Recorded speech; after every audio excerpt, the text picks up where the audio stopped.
Thank you, Senator Hassan. Senator Hawley, you're recognized for your questions. Thank you very much, Mr. Chairman. Thanks to the witnesses for being here, and thanks to the chairman for holding a hearing on this topic. Mr. Miller, if I could start with you. You are General Counsel at the Information Technology Industry Council. Do I have that right? Correct. And I was just looking before I came over here this morning at your membership list. It's quite a lengthy list of members. You have, looks like to me, members, your members compose almost all of the major players in the tech industry. I mean, is that fair to say?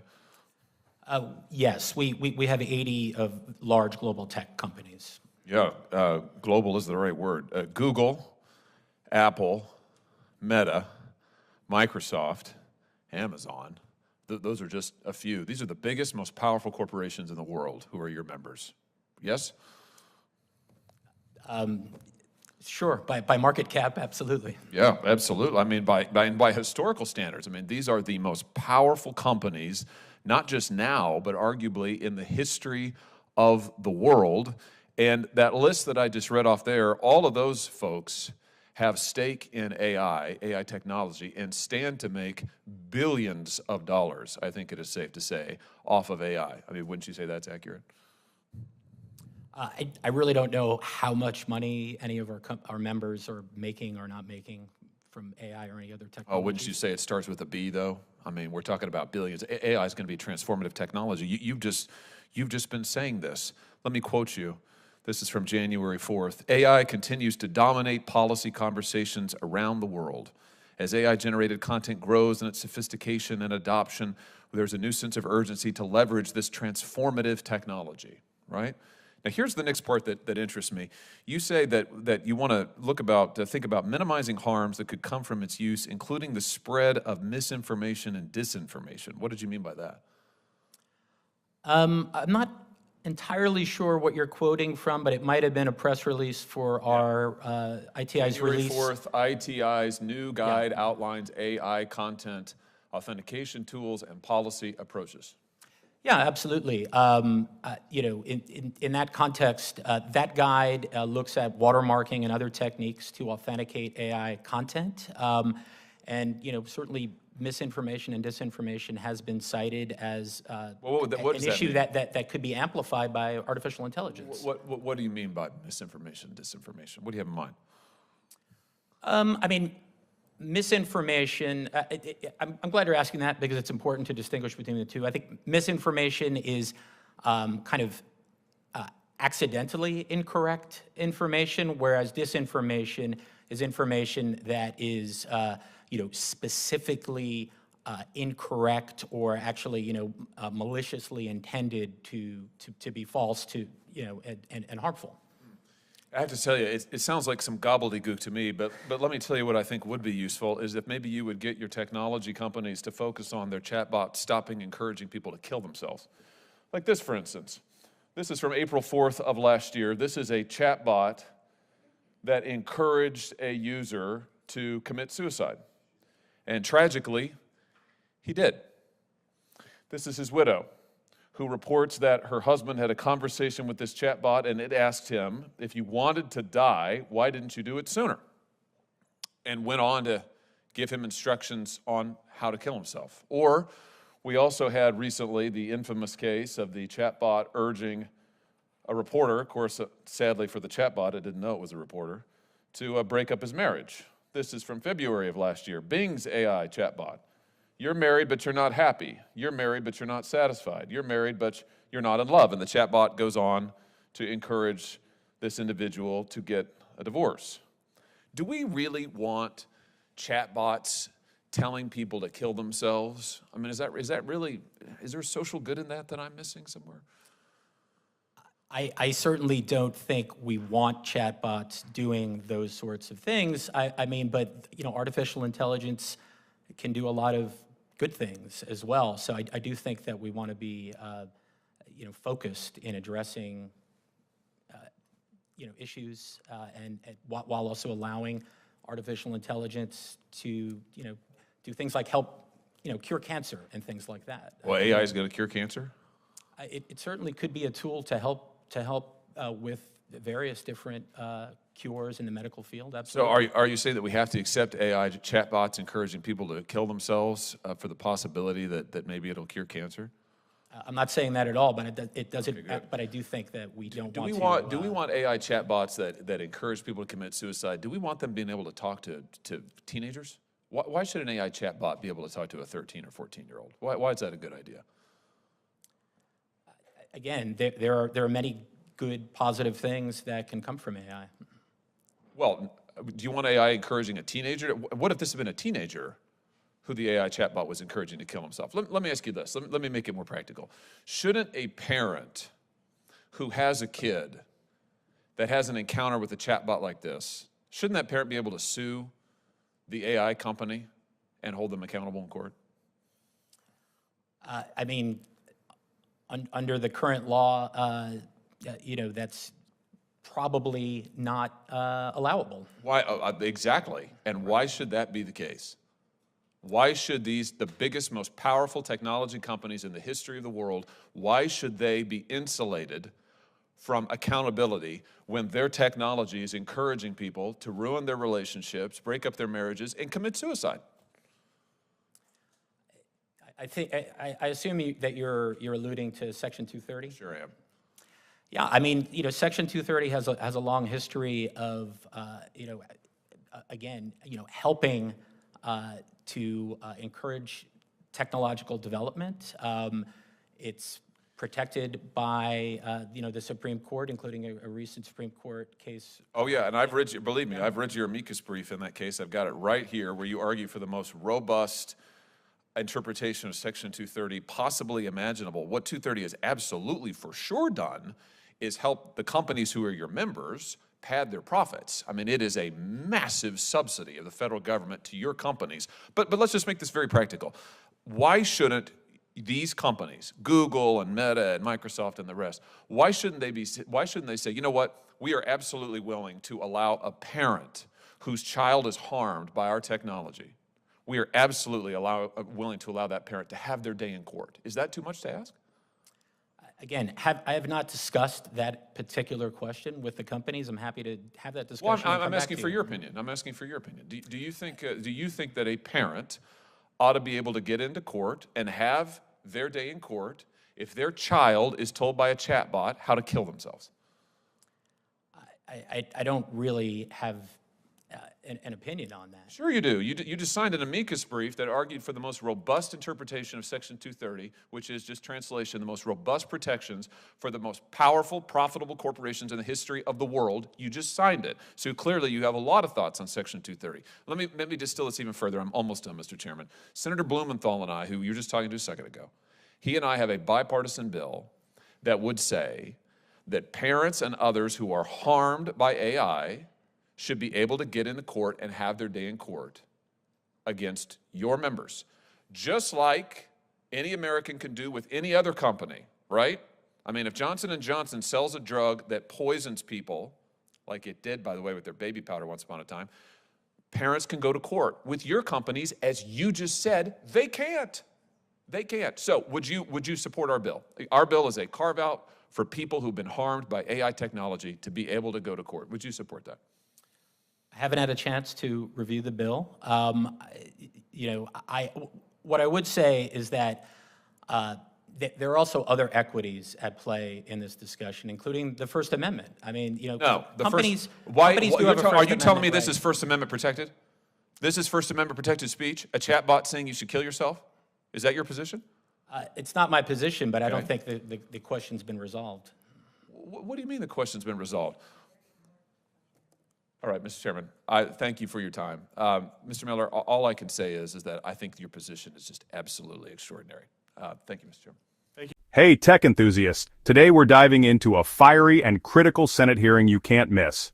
Senator Josh Hawley grilled a Biden administration nominee about the growing dangers of artificial intelligence. And trust me, things got heated. Senator Hawley kicked things off by pointing out some of the biggest corporations in history, Google, Meta, Microsoft, Amazon, are all heavily invested in AI. These giants stand to make billions, if not trillions, from advancements in this tech. But here's the kicker. With great power comes great responsibility, right? Hawley questioned whether these tech behemoths are truly committed to minimizing the dangers of AI, or if they're just focused on padding their bottom line. One of the most shocking moments? Hawley highlighted real-life tragedies linked to AI chatbots. He referenced a devastating case where a chatbot encouraged someone to commit suicide. Tragically, they did. Another example, a chatbot urging a user to end their marriage, insisting, "You're not happy, you're not in love, can you imagine?" A program sowing destruction in people's lives. Senator Hawley didn't mince words. He demanded accountability, asking why these harmful interactions are even possible. Hawley posed a powerful question. Shouldn't parents have the right to sue tech companies if their AI harms their child? He pointed out that under current laws, these corporations are insulated from accountability. The nominee suggested that restricting chatbots could interfere with free speech. Hawley shot back, incredulous. Free speech? A chatbot telling someone to kill themselves is protected speech? It was a heated moment that cut to the heart of the issue. Are tech companies hiding behind legal loopholes, or are they genuinely trying to balance innovation with ethical responsibility? AI has incredible potential to revolutionize industries from healthcare to education, but unchecked, it also poses serious risks. Senator Hawley's fiery interrogation shines a much-needed spotlight on this. Don't forget to like this video and hit that subscribe button for more deep dives into the stories shaping our world. Mr. Miller, all I can say is that I think your position is just absolutely extraordinary. Thank you, Mr. Chairman. Thank you, Senator Hawley. Good, Mr. Zuckerberg. Before my time expires, Mr. Chu, let me just ask you, your platform, why should your platform not be banned in the United States of America? You are owned by a Chinese communist company or a company based in China. The editor-in-chief of your parent company is a Communist Party secretary. Your company has been surveilling Americans for years. According to leaked audio from more than 80 internal TikTok meetings, China-based employees of your company have repeatedly accessed non-public data of United States citizens. Your company has tracked journalists improperly gaining access to their IP addresses, user data, in an attempt to identify whether they're writing negative stories about you. Why should your platform is basically an espionage arm for the Chinese Communist Party? Why should you not be banned in the United States of America? Senator, I disagree with your characterization. Many of what you have said, we have explained in a lot of detail. TikTok is used by 170 million Americans. I know, and every single one of those Americans are in danger from the fact that you track their keystrokes, you track their app usage, you track their location data, and we know that all of that information can be accessed by Chinese employees who are subject to the dictates of the Chinese Communist Party. Why should you not be banned in this country? Senator, that is not accurate. A lot of what you describe we collect, we don't. It is 100% accurate. Do you deny that repeatedly Americans' data has been accessed by ByteDance employees in China? We built a project that cost us billions of dollars to stop that, and we have made a lot of progress. And it hasn't been stopped. According to the Wall Street Journal report from just yesterday, even now, ByteDance workers, without going through official channels, have access to the private information of American citizens. I'm quoting from the article, private information of American citizens, including their birth date, their IP address, and more. That's now. Senator, as we know, the media doesn't always get it right. What we have. But the Chinese Communist Party does? I'm not saying that. What I'm saying is that we've spent billions of dollars to build this project. It's rigorous, it's robust, it's unprecedented, and I'm proud of the work that the 2,000 employees are doing to protect the data. But it's not protected. That's the problem, Mr. Chu. It's not protected at all. It's subject to Communist Chinese Party inspection and review. Your app, unlike anybody else sitting here, and heaven knows I've got problems with everybody here, but your app, unlike any of those, is subject to the control and inspection of a foreign hostile government that has actively trying to track the information of whereabouts of every American that they get their hands on. Your app ought to be banned in the United States of America for the security of this country. Thank you, Mr. Chairman. Senator Hirono. Thank you, Mr. Chairman. As we've Really open, but turn over to you. Thank you, Mr. Chairman. Mr. Zuckerberg, let me start with you. Did I hear you say in your opening statement that there's no link between mental health and social media use? Senator, what I said is I think it's important to look at the science. I know people widely talk about this as if that is something that's already been proven. And I think that the bulk of the scientific evidence does not support that. Well, really, let me just remind you of some of the science from your own company. Instagram studied the effect of your platform on teenagers. Let me just read you some quotes from the Wall Street Journal's report on this. Company researchers found that Instagram is harmful for a sizable percentage of teenagers, most notably teenage girls.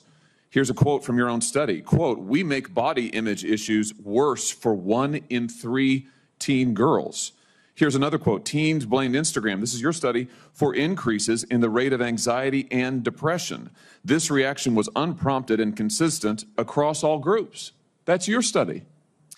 Senator, we try to understand the feedback and how people feel about the services. We can improve. Wait a minute. them. Your I think own those studies are- study says that you make life worse for 1 in 3 teenage girls. You increase Senator, that's not anxiety what it and says. depression. That's what it says. And you're here testifying to us in public that there's no link. You've been doing this for years. For years, you've been coming in public and testifying under oath that there's absolutely no link. Your product is wonderful. The science is nascent, full speed ahead, while internally you know full well your product is a disaster for teenagers. Senator, and yet that's you not keep true. right on doing what you're doing. Right? Not true. That's not true. Let me show you some other facts you I know can- that you're you can familiar cherry- with. you can cherry-pick data points if you want, but That's I not a mean, question. that's That's not not a what the question. internal- Those are facts, Mr. Zuckerberg. That's not a question. Those aren't facts. Here, let me show you some more facts. Here's some information from a whistleblower who came before the Senate, testified under oath in public. He worked for you. He's a senior executive. Here's what he showed he found when he studied your products. So, for example, this is girls between the ages of 13 and 15 years old. 37% of them reported that they had been exposed to nudity on the platform unwanted in the last 7 days. 24% said that they had experienced unwanted sexual advances they'd been propositioned in the last 7 days. 17% said they had encountered self-harm content pushed at them in the last 7 days. Now, I know you're familiar with these stats because he sent you an email where he lined it all out. I mean, we've got a copy of it right here. My question is, who did you fire for this? Who got fired because of that? Senator, we study all of this because it's important and we want to improve our services. Well, you just told me And I a think second that ago the- you studied it, that there was no linkage. Who did Senator, you fire? I said you mischaracterized. the data. 37% of teenage girls between 13 and 15 were exposed to unwanted nudity in a week on Instagram. You knew about it. Who did you fire? Senator, this is why we're building all Who these did you different fire? tools. Senator, I don't think that's. Who did you fire? I'm not going to answer that. I Because you this didn't is- fire anybody, right? You didn't take any Senator, significant I don't think action. it's appropriate to talk about like It's not individual HR appropriate. decisions. Do you know who's sitting behind you? You've got families from across the nation whose children are either severely harmed or gone, and you don't think it's appropriate to talk about steps that you took? The fact that you didn't fire a single happy person? to- Let me I'm ask happy you to this. talk Let me about ask you steps this. that we took. Have you If you'd like me to compensated speak. any of the victims? Sorry, Have you compensated any of the victims? These girls, have you compensated them? I don't believe so. Why not? Don't you think they deserve some compensation for what your platform has done? Help with Senator- counseling services? Help with dealing with the issues that your services caused? Our job is to make sure that we build tools to help keep people safe. Are you across going our to platform. compensate them? Senator, our job and what we take seriously is making sure that we build industry-leading tools to find harmful make content, money. take it off the services, To make money. and to build tools that empower parents. So you that didn't help take working any mothers. action. You didn't That's take not any true, action. You Senator. didn't fire anybody. You haven't not compensated true. a That's single not- victim. that's Let not me what I ask you said. this. Let me ask you this. There's families of victims here today. Have you apologized to the victims? Would you like to do so now? Well- They're here. You're on national television. Would you like now to apologize to the victims who have been harmed by your product? Show them the pictures. Would you like to apologize for what you've done to these good people? I'm sorry for everything that you have all gone through. It's terrible. No one should have to go through the things that your families have suffered. And this is why we invest so much and are going to continue doing industry-leading efforts to make sure that no one has to go through the types of things that your families have had to suffer. You know,